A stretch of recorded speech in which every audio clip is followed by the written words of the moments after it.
Hey guys, Ash here coming at you today in Watcher of Realms. Welcome to the video, guys. I'm glad to have you all here. Send us some love, some positive vibes your way, especially if you need it out there today. By the way, I am Ash. If you're new to the game, if you're new to the channel here, I'm your mediocre host. It's going to be guiding your way. I'm going to be your Watcher of Realms Sherpa through a detailed beginner's guide. Now, I released a beginner's guide a while ago. It was one of the first videos I had here on the channel, I think the second, and I stand by all that information, but it was really basic and surface level. Today, we're going to take a little bit of a deeper dive into each of the areas in the game, as well as gearing and some basic concepts, really to benefit every player in Watcher of Realms. We have Hegemonic. I really like that name. I don't know why. Hegemonic 20 says, your beginner's guide was the one that helped me the most on Raid. It was very detailed, and I kept going back to it whenever I would progress a bit, and I was ready for the next step.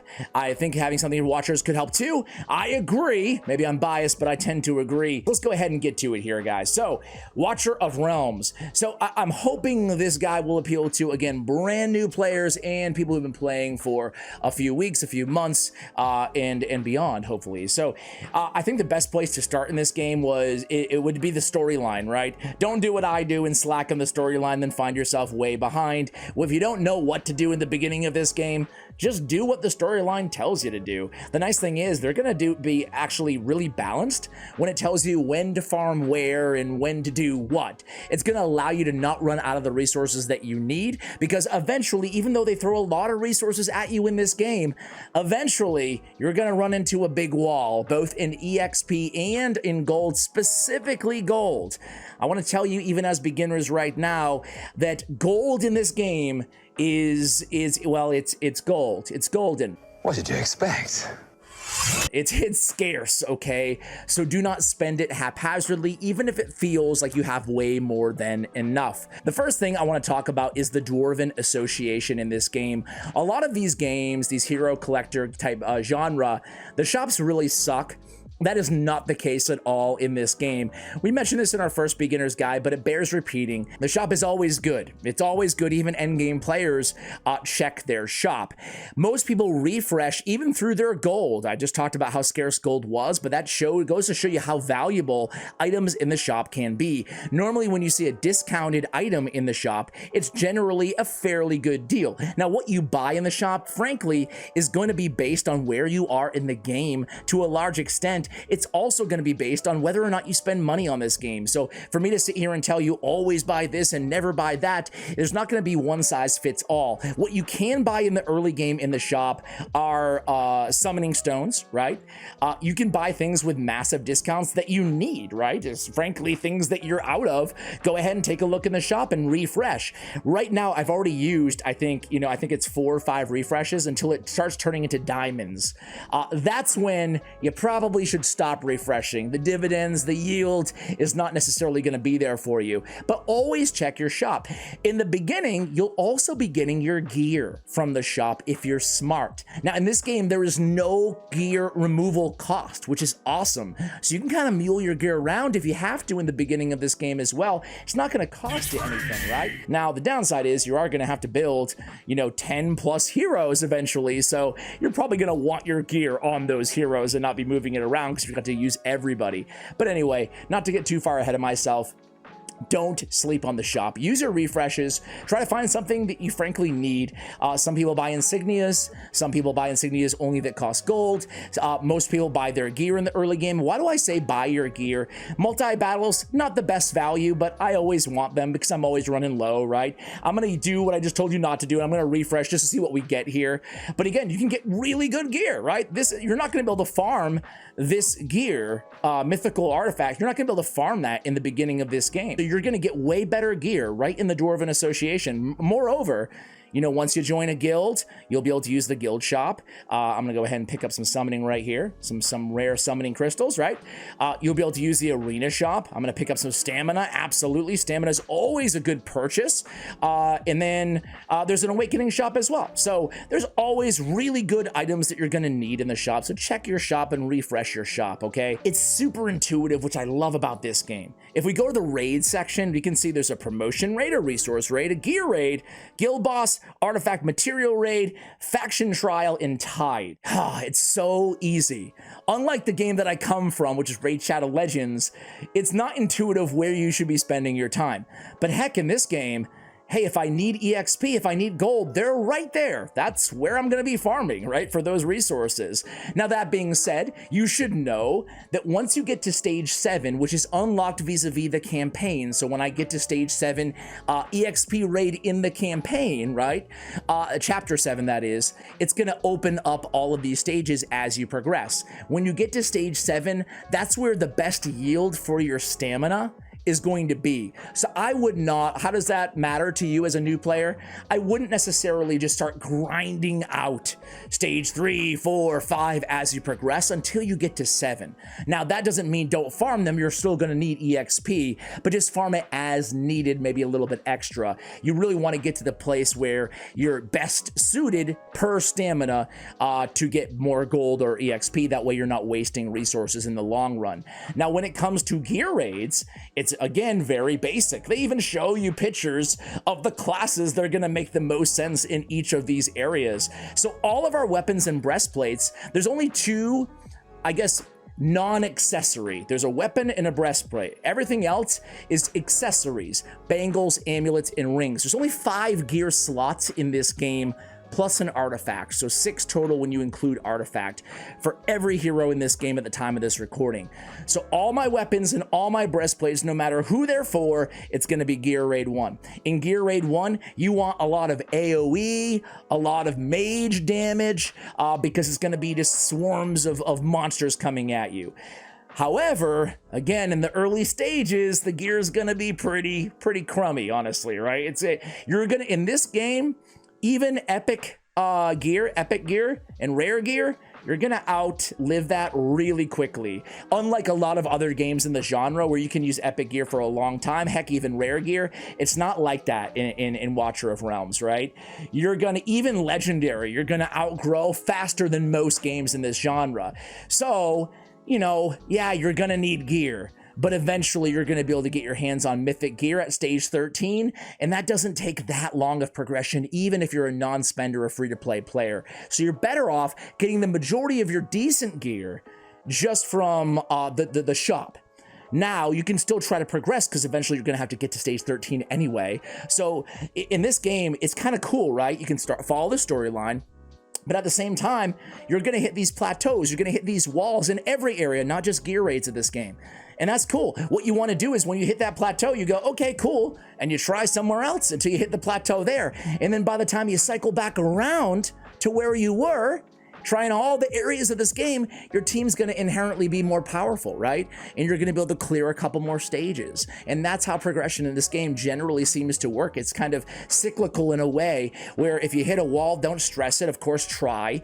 The cool thing about this game too, this is super basic stuff here, but once I enter into a battle in this game, it's great. You can just sit there and theory craft. You can try stuff out. You don't have to worry about dying, essentially, because we can always restart for free. We can just keep restarting and restarting and restarting, right, in every single battle. So, hey, if I'm placing this guy in the wrong spot, no worries, we can restart the entire match, and that allows you to optimize, especially the early game of any battle, right? I think I'll do better if he's over here. Okay, no, I'm not. He's gonna get damage if he's over there. I'll put him over here. Okay, that's working. Let's stick with that and let's keep going, right? So eventually, when you 3-star a stage, you're gonna be able to do it on auto, right? And that's the idle portion of this game, right? When you 3-star, you can farm, you know, after the 3-star. That's generally how these games work, and that's the case in this as well. I want to take a quick break from talking about progression and dungeons and stuff like that. We've talked about kind of how to get your gear in this game, and I do want to cover just for a moment, because I know not everybody's free to play watching this video, and I think it's important to talk about the best bang for your buck in terms of if you are going to spend in this game. First of all, they give you a lot of freebies in this game, a lot of good stuff in this game, even if you're totally free to play, so don't feel compelled to have to spend money in Watcher of Realms. It's one of the more free-to-play friendly games in this genre, which is inherently not free-to-play friendly, to be real, right? So the Gold Dragon Pass is going to be great. You don't need to upgrade the pass, Just get the pass. It's going to be really good value, good rewards here on this gold dragon bottom track. You have a free track as well on the top, right? So solid rewards there. Generally, it's going to be worth it. Now, if you want to spend more, if you're going to spend more, right, the monthly card of summoning, the monthly card of stamina are solid, but I would prioritize the privilege card because you can unlock 3.5 speed, okay? This is $9.99 USD a month, or it's a discount at 6 months, you know, $49.99. But again, on auto fights, you'll have 3.5 speed. Not only that, but you'll get more auto fights each day, more experience and more gold and more stamina. If I was going to purchase anything in this game, I would simply spend $10 a month and just get my privilege card and not spend anything else, right? If you can budget $10, that's how I would allocate it, okay? Other stuff, look at it, away from spending, that's enough of that, right? Always take a look at what events are going on. The beauty of this game is if you go to the event hall, they have a beautiful little calendar there. Not only can you see what's happening on every day of the week, but you can also see the reward. Oh, cool, I can get a rare summoning crystal off this event. And generally speaking, if you don't know what to do next, or you're just not sure where to spend your time and your stamina in this game, well, do something that there's an event for right now, right? Hey, earn points by looting gears and meteorites from gear raid, and artifact material raid. Okay, well, go ahead and do that and claim your extra rewards. Getting more bang for our buck in terms of stamina is always gonna be great. So look at what events are going on and try to take advantage. I take advantage of it though. Right? For example, right now, the Corridor of Glory, level up, star up, and promote heroes to gain scores. Well, I might as well wait on some heroes that I'm kind of like borderline. Do I need them right now, or can I wait a few days? I'd rather wait till there's an event going on and hey, look at all this stuff I got. An epic skill crystal, I just got huge stamina potions, I got rare summoning crystals, fantastic, right? So try to double dip on events when you're spending your stamina in this game. Tide. We want to do the tide every day. And when you hit a wall on the tide where you can't progress any further than where you are, you just can't beat it, well, that's cool. Just come in here anyway and collect your rewards. I'm on wave 105 right now, right? But even if I can't make any progress, I can collect the rewards from all the waves that I've already beaten every day. And I'm also going to be able to upgrade my Tide talents. Tide talents are only applicable in the Tide, right? But it's going to give you big boosts. For example, the one I just clicked on, Mage AoE target cap plus 10, right? So even if you're not upgrading your heroes, as long as you're claiming your loot every day and being active in the Tide, you will inherently get better because you'll progress in the Tide talents. There's really no strategy involved in Tide talents. You just come down and you just select everything in order for the most part. You can of course prioritize mages or marksmen and, you know, units that you have more upgraded, but you know, it's not as in-depth as it might seem at first glance, right? You're just gonna take your Tide talents. All right, summoning. I guess it's a good time to mention that when we summon inside this game, we don't want to spread ourselves too thin early on. Focus on a few heroes and then eventually one team. Take your first hero to level 60 and then methodically, kind of 1 or 2 at a time, work on building your first team. If you spread yourself too thin, you're going to progress a lot slower in this game, and that's pretty general advice for this genre of game. So summoning is great. You should summon. Obviously, when you are going to summon, you should probably wait for a summoning event. For example, tomorrow, if we go to the event calendar, that's how you would tell what's going on. We have a special invocation of spirits. We can get our hands on one of the best fighters in the game, in Zillitu. So, moreover, we can get our hands on arguably the best epic in the game, in Dolores. So I would wait until a summoning event to summon, you know, if you want to. Also, there's a quest. Perform one summon, right? I just summoned today, but don't do that quest. Don't do it. You don't want to be wasting a summoning, especially if you're free to play or a very low spender. You don't want to be wasting a rare summoning crystal every single day just to get that quest done. It's not worth it in my estimation. Join a guild that's around the same skill level as you are and use your guild boss battles, right? Guild boss is, in the beginning, it's fairly easy. As you progress, it gets more in depth in terms of the strategy, when you're using your ultimates, when and where you're using champions, when you're recalling champions. Or heroes, excuse me. Okay, the Pantheon. It's stat bonuses that can apply everywhere. It's kind of like the Great Hall in Raid Shadow Legends, what I was going to say.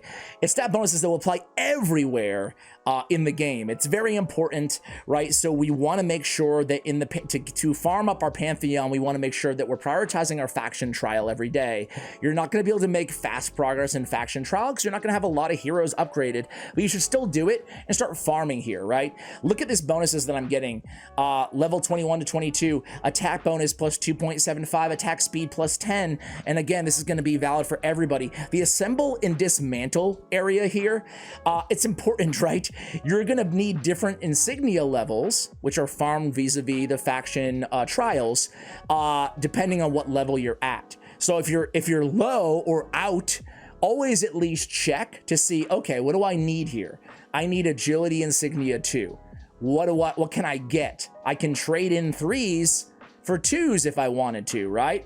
So I could trade in. Okay, just do it. Just do it. Well, I could do it right now. I'm just going to do it right now. It's not always worth it. Sometimes you can just farm it, but look at this. Boom. Now I can upgrade. I just traded in. You can downgrade and you can upgrade. So there we go. You can see our total bonuses here on the side as well. And of course, you can also get through the events, you can get, you know, different bonuses as you upgrade your Pantheon, right? So that's something that you should try to prioritize every day, even if you're not making a ton of progress. Void Rift, we're not going to cover in depth in today's video. It's largely seen, I guess, as the end game of Watcher of Realms. You essentially ride your little character over, you battle enemies, and you claim your loot. I'll probably make a separate video really getting into the Void Rift and why it's valuable, why it's important, etc., etc. But I'm going to keep this as mainly like early and mid game for today's video. That being said, mess around there. Don't ignore it, you know. I think it opens at level 40, I want to say, and you also get Olog. Speaking of Olog, I should go over 3 of the best free champions that everybody gets. I keep saying champions. Sorry, old habits die hard. They're called heroes in this game. But in the beginning, you're going to get one of either Brienne or Idril or other Marson. There's 4 of them that you could possibly get. They're all generally pretty good.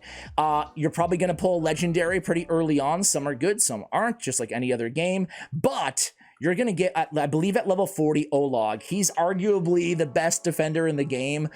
Certainly the best epic defender in the game. I think he's better than even Baron. I have both of them. He's amazing. He's amazing. He's one of the tankiest defenders out there. He can stand toe-to-toe to most, if not all, legendary defenders in the game. That's how good he is, mainly because of how unbelievable his shield is. So everybody's going to get him. Invest. He's going to be an all-star for you.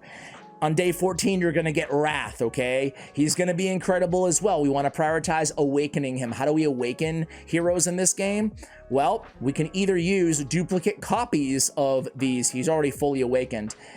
We can use duplicate copies, and we're even going to get a return. We're going to get essentially the equivalent of a chicken, right? Something that we can use to upgrade more heroes later, right? So we can trade in our dupes, or there's special cards that we can use as well. They're kind of like wild cards you can use on anybody, depending on the rarity. And each awakening is going to give you a different skill, right? Or a stat bonus or a skill bonus. So at Awaken 3, or people call it A3 in shorthand in this game, inflicts burning on targets, okay? Awesome. At A4, we get penetration, which means ignore defense, plus 5%.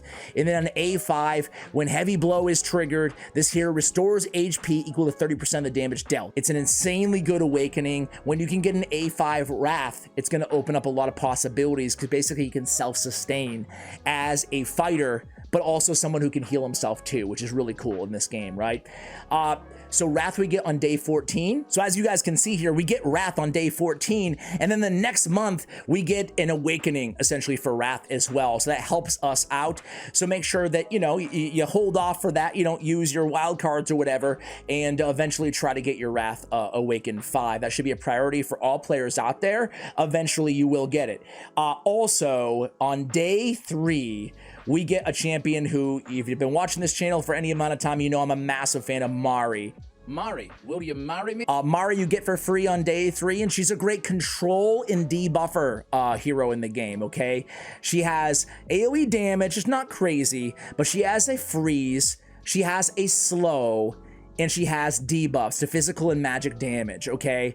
So she's your debuffer, right? She's your control slash debuffer that you get for free. She's gonna be amazing even in the end game. So those are the 3 heroes that everybody should upgrade.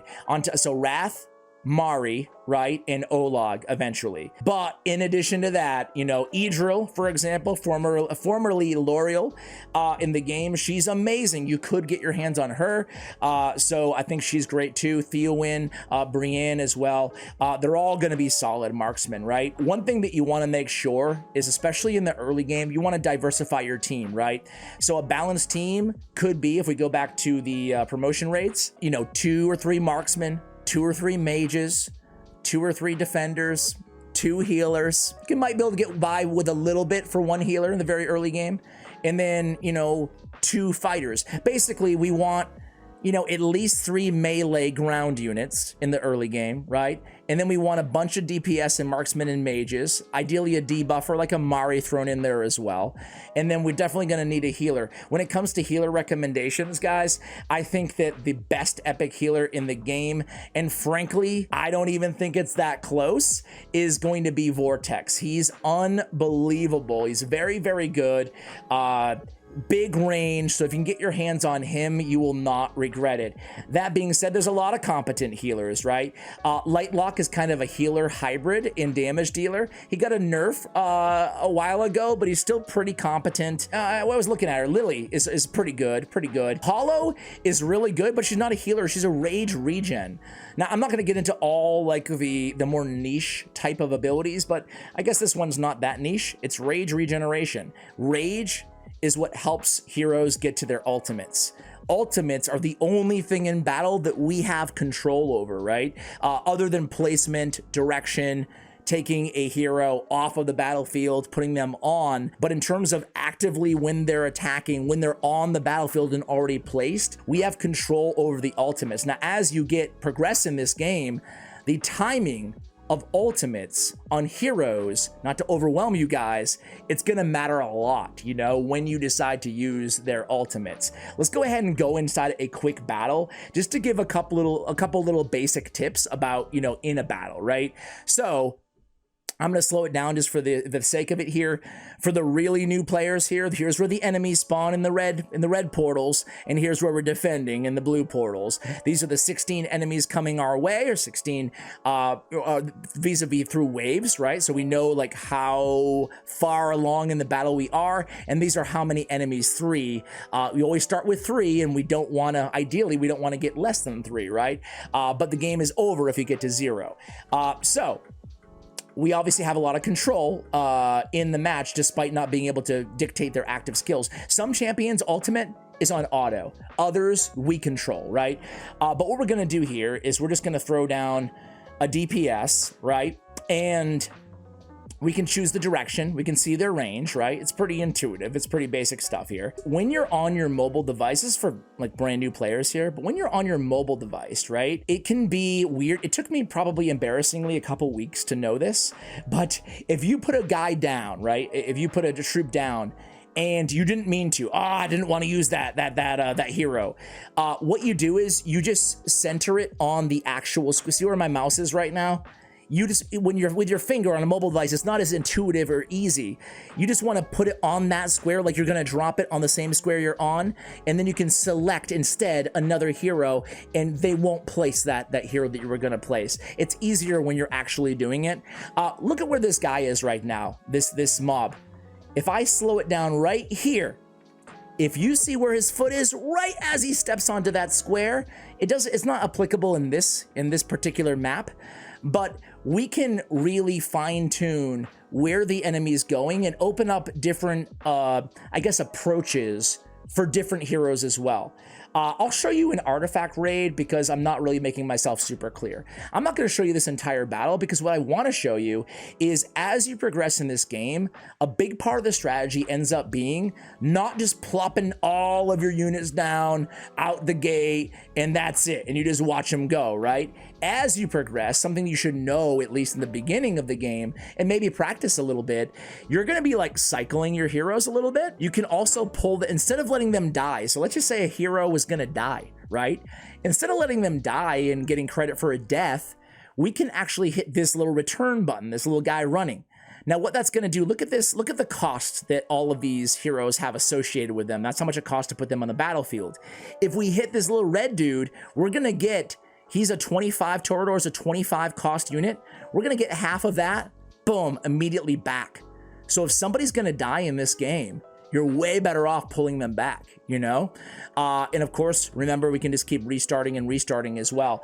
But pulling back and recouping the cost and cycling to another hero is something that you guys should get familiar with, because you're gonna need that again, and timing ultimates and stuff like that. That's the strategy element of this game that you'll experience as you progress a little bit, maybe a couple months into the game, depending on, you know, how often you're playing or if you're spending money, etc. If we go to, say, a gear raid, right?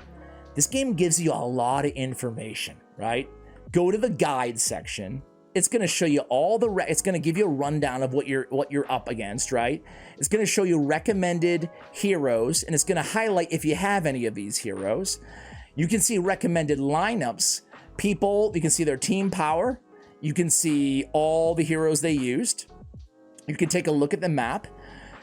The big thing you want to do is click on all these or tap on all of the monsters that you're going to be engaging in a map, and check out, you know, what's their magic resistance. If they're all super low, then you're going to want to use mages. If they're not, you might want to use marksmen or fighters. You know, you can go to popular heroes and you can just see basically what heroes are being used the most and if you have them, right? So there's a lot of information kind of jam-packed into these little guides that already exist inside the game for these stages, right? Oftentimes, you're gonna feel like you've hit a wall, and then you just try changing up the timing or the heroes or the placement, and you're just gonna clear by, and you're gonna feel pretty happy too, right?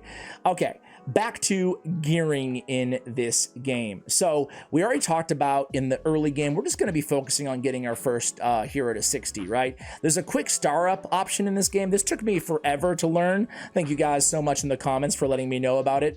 But rares in this game, there's a little button that says consume rare heroes here down the very bottom. See that? We actually want to sell rares in this game and not use them to star up. When we sell them, we're going to get diamonds, and diamonds is the premium currency in this game. Non-rares, we can just go ahead and star up. The process of promoting a hero in this game is very intuitive and easy, right? Promotions, we're just going to go ahead and use the insignias. Where do we get the insignias? Again, right in the promotion rates. Oh, I was gonna upgrade Hatsuit that we just saw on the screen. She's a marksman, so all the insignias are right here. Boom, insignia marksman 3, for example, right? And each stage are gonna have different levels and quantity of those insignias. So that's how we're gonna be upgrading skills in this game. We're gonna get our legendary skill crystals are the most rare things in this game, or one of the most rare things in this game. So use them very wisely. The cool thing is we don't need legendary skill crystals on the first skills that we're upgrading for a legendary. So see, this is Shamir's another legendary. We just need the dust. So we can get by, I think it's like 5 or so skills or whatever, without having to use the skill crystals. As we get towards the end, right, to really min-max and get the most out of those heroes, we're going to use the skill crystals, which we're going to be dropping in Guild Boss, the dust, in the Tide. You guys will see where you get all this stuff as you just play naturally. You don't have to, like, I don't want to overwhelm anybody with all this information on where you're getting everything. Artifacts, we're going to be getting from the artifact material raid, which we talked about earlier. That's right in the raid section as well. You definitely want to use your artifacts, right? They're pretty intuitive. They tell you what you're going to be getting right on them, and you can upgrade them, like you can enhance them rather. And enhancing costs mithril. Mithril you get also in the artifact enhancement or the artifact raid. You can also promote them. Enhancing them will level up the stats. Promoting them will level up the effect a bit, you know, restores 5.5 for every attack, for every 5 attacks versus 5% for every attacks, okay? So as soon as you unlock the artifact material raid, you'll definitely want to go ahead and go on in, right? By the way, since we're here, I'll show you what I was talking about the steps on the exact tiles, right? So artifact, for example, artifact material raid is an area where you're gonna want a lot of fighters, right? You're gonna, okay, look at slow motion, boom. See how he's almost on that tile? When we placed our unit, the timing is gonna be really important here. Now we can place units over here and they'll be able to hit because he counts as on both tiles. is a little bit easier to understand when I do it that way, right? The tiles and timing are going to be important in this game, especially as we progress. You'll learn these things intuitively as you go anyway. You'll discover a lot of this stuff on your own. You don't need to, again, be jotting down notes on every little thing, especially if you're brand new to the game. I don't want to, again, overwhelm anybody here. Let's talk a little bit about stats. We talked about how you're going to be getting your gear in this game. Skills, use them wisely. Generally speaking, make sure you really like, you know, the ones that I pointed out, Mari and Wrath and Olog, they're going to be worth your skills and your epic skill crystals as well. But, you know, go to Mabucket, M-A-B-U-C-K-E-T. Just Google Mabucket Watcher of Realms tier list. He has a good tier list of heroes. So if you're not sure, you pull a legendary that you're just not sure if they're good or not because you're a brand new player, just see where he ranks them. They're generally really, really good rankings, more so than you'll see from the in-game hero guides. Frankly, I mean, look at this. Click here for the reward of gems. They're useless. I don't even know why they have a player ranking section here. Half of them are like, click here if you love Russia or love Ukraine or something. And it's just juvenile. I don't know what to tell you, right? It's not going to help you. It's not going to help you at the very least. So go to Mabucket's tier list and check it out there instead, right? So we talked about basically promotion is really important in this game, right? The first thing to do the first two things to prioritize, let me just go to somebody who I don't have upgraded here. Promoting them, you get big stat bonuses and you unlock their skills, right? So promotion is very important. Again, that's where we get our insignias on the promotion raid, okay? So promotions are important. Artifacts, when you unlock them, will be great to have. Nice stat bonus and nice, ability bonus as well. And then after that, use your skills wisely. Awakening is only with the dupes or the wild cards, right? So that's more of an end game nice to have thing, especially for legendaries, because it's very hard to acquire a bunch of dupes or the wild cards. That being said, gear, okay? First tip I can give you guys is stats over sets. You probably hear this a lot in these type of games, especially in the early game. Do not stress out over all these gear sets. Don't feel like you need to memorize all the gear sets. Of course, look at them, and if you can benefit from the stats and you have good gear and those stats that fit and suit and map well onto a hero, of course, use them. But don't stress out about it. You're better off focusing on the stats. Now, on your weapon, the main stat can only be attack. On your chest, the main stat can only be flat stat HP, okay? When you get into the accessories part, right, your bangle and your amulet and your ring, that's when you can get the good, more autonomy over the main stat. You know, for example, we can get crit damage or attack bonus or rage regen or defense bonus, right? So that's when we have more say. Now on tanks, obviously we want HP bonus is really good. HP scales really well. Defense is good too in this game. Defense bonus. Bonus is percentage is a good way to think of it. And defense, attack, and HP are flat stat is a good way to think of it, right? Now in this game, flat stats, right? They're going to benefit you more on almost every hero for your early gear, your blue gear and your purple gear, your rare and your epic gear.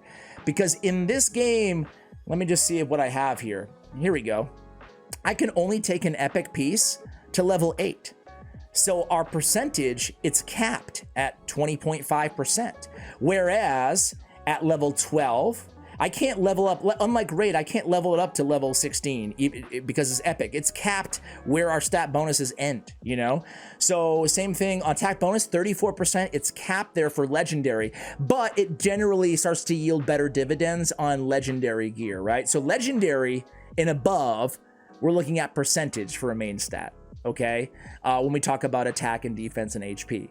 For epic and rare, we're actually looking for flat stat, but to be fair, percentage gear, you're probably gonna grow it pretty soon anyway. I don't think it's the end of the world, but generally speaking, it's worth noting that flat stat's a bit better. In terms of stat priorities, it's pretty intuitive. On your nukers, your damage dealers, your marksmen, and a lot of your mages, the ones that aren't, just buffers or debuffers, but DPS, right, damage. We want to ideally have 100% crit rate, but crit damage is really important too. But attack scales very, very strongly in this game. When in doubt, just load up on attack, right? Load up on attack bonus, right? Now, there's certain heroes in this game, sometimes when in doubt too, just literally read their skills, right? There's some heroes that are like, oh, for every 5 attacks, they do something amazing.